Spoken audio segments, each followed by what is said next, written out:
Estamos de volta com Cavalo Crioulo Sem Fronteiras. No bloco anterior, nós falamos dos preparativos do loiro para a viagem aos Estados Unidos.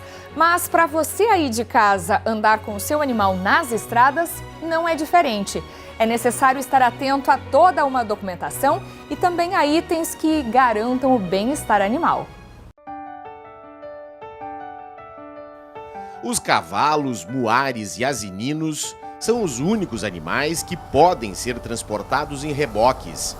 O veículo é utilizado principalmente por usuários e pequenos criadores. Uma logística que requer cuidados para garantir o bem-estar do animal. Com a intenção de aumentar a segurança durante os deslocamentos, novas exigências serão cobradas a partir de 1º de julho de 2019. É quando entra em vigor a Resolução 675 do Conselho Nacional de Trânsito, que trata do transporte de animais de produção ou interesse econômico, esporte, lazer e exposição. O coordenador da Empresa Pública de Transporte e Circulação de Porto Alegre explica que a nova medida é composta por 14 requisitos.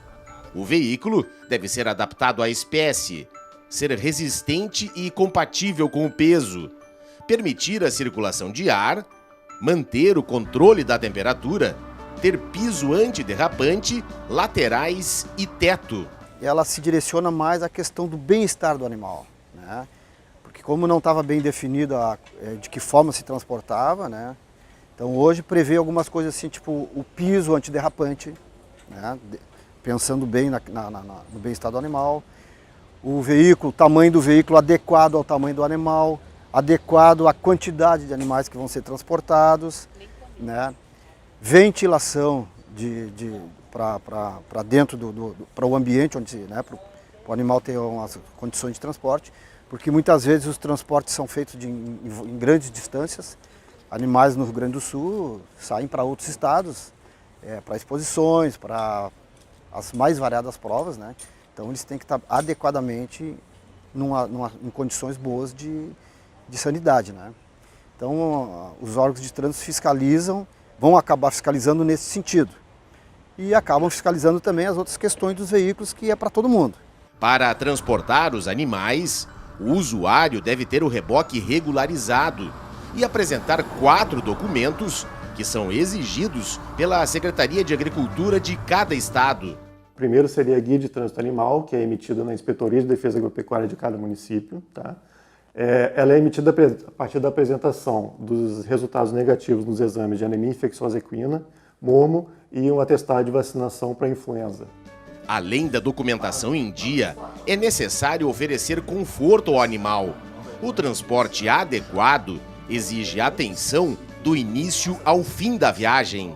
O criador precisa entender que o transporte é uma etapa fundamental para o evento que ele vai levar o animal, né? Então, se ele consegue condicionar o animal a entrar no reboque, ou treinar esse animal que ele consiga entender que esse transporte não vai ter nada de negativo para ele, facilita esse momento. Então o animal entra mais rapidamente e vai negaciar menos, vai ter respostas menores e vai ter um transporte de uma maneira mais correta e mais tranquila, né? É importante lembrar para o criador que esse momento pode causar um estresse grande no animal e que vai diminuir a performance desse animal no evento que ele está levando, no tiro de laço, ou no salto, ou qualquer outro evento que ele queira levar o animal.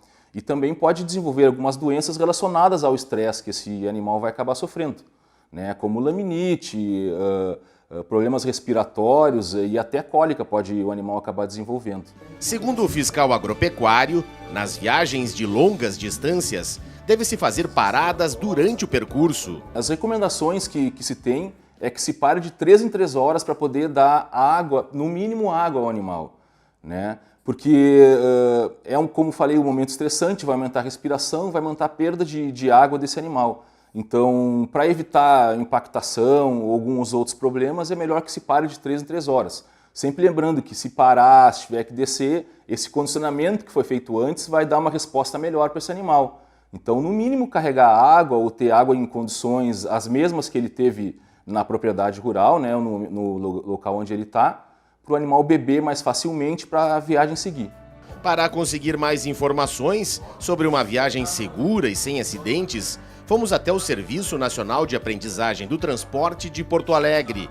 Aqui, os instrutores orientam os motoristas a irem para a estrada somente depois de conferir as condições do veículo e do animal. 3 fatores devem ser observados para que não ocorram imprevistos. O planejamento da viagem, a segurança desse animal e o conforto dele. Planejamento de percurso. Qual é o tipo de estrada, qual é o tipo de deslocamento que tu vai ter com esse animal. Até para garantir a segurança dele dentro, por exemplo, de um reboque, e também o conforto dele e a estabilidade dentro do reboque, até para que ele não sofra nenhum dano e consiga cumprir lá o objetivo. O Senat possui este simulador de direção que apresenta todas as condições enfrentadas no transporte de carga viva. Bom, Tiago, além de ser uma carga sensível, o transportador enfrenta todo tipo de adversidade, Que cuidados que deve se ter com esse transporte? Isso. O condutor, quando se depara com esse tipo de terreno, ele tem que usar os 3 fatores básicos da direção defensiva, que seria prever o perigo, descobrir o que fazer e sempre agir a tempo.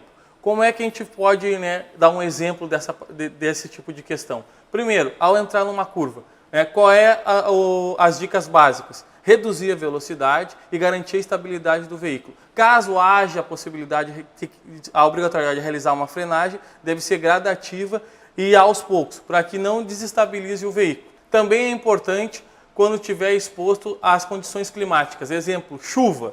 Quando há chuva, se deve redobrar a atenção, devido à pouca estabilidade que o terreno oferece e também a questão da visibilidade da via. Então, quesito básico, reduzir a velocidade e redobrar a atenção nesse tipo de trajeto. Bom, Tiago, também é importante manter uma distância adequada do carro que vem à frente, não é? Isso, é muito importante que o condutor estabeleça uma condução segura, e uma distância segura. Como é que eu posso analisar essa questão?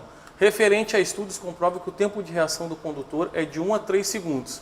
Então, um veículo se deslocando a 60 km por hora, ele vai ter a média de 51 metros de deslocamento. Então, é importante que essa distância seja maior, para que, em caso de uma frenagem repentina, evite a colisão traseira. Saímos do Senat e fomos conhecer uma fábrica de reboques na região metropolitana de Porto Alegre. No local, em uma década, já foram produzidos mais de 5.000 veículos. O proprietário teve a ideia de criar o empreendimento depois de encontrar dificuldade para reformar o reboque que tinha. A falta de opções serviu de oportunidade para o empresário, que resolveu investir no setor. Uma das primeiras ações foi contratar um engenheiro mecânico. O profissional, além de criar os projetos conforme a solicitação dos clientes, também acompanha o trabalho na oficina. Como se tratando de estruturas metálicas, basicamente, e os demais componentes de freio, sinalização, etc., tem que ter o acompanhamento de um profissional da área, porque os nossos produtos vão para as estradas e basicamente transportando animais, onde um animal de raça, às vezes, além do carinho que o proprietário tem, envolve um custo bastante elevado.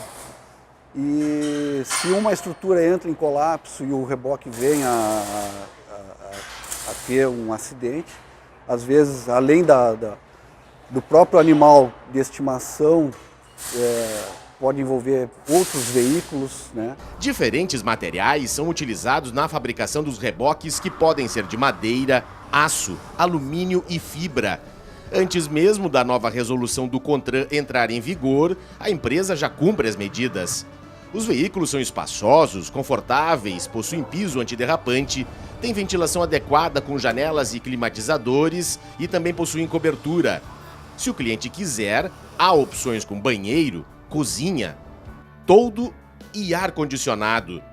Pensando no bem-estar animal, a fábrica criou um novo sistema de acesso ao interior do reboque.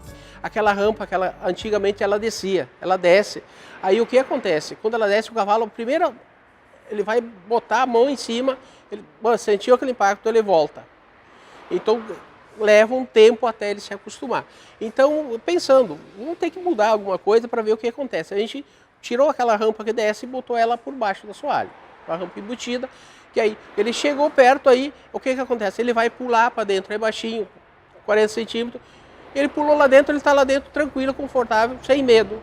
Apesar de satisfeito com o trabalho desenvolvido na fábrica, o empresário reclama dos concorrentes que operam clandestinamente.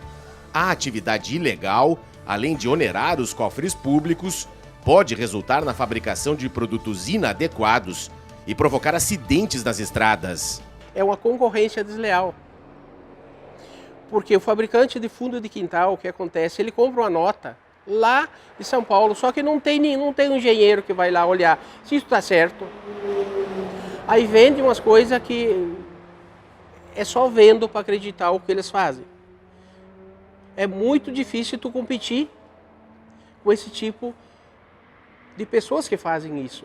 Eu acho que a lei, alguém tinha que investigar para parar com isso. Não é para eles parar de fabricar, e sim eles se adequar às novas normas. Até para a própria segurança. Tu sai no trânsito, tu não sabe com quem tu está andando. Daqui a pouco deu um problema ali, mata uma família por falta de segurança.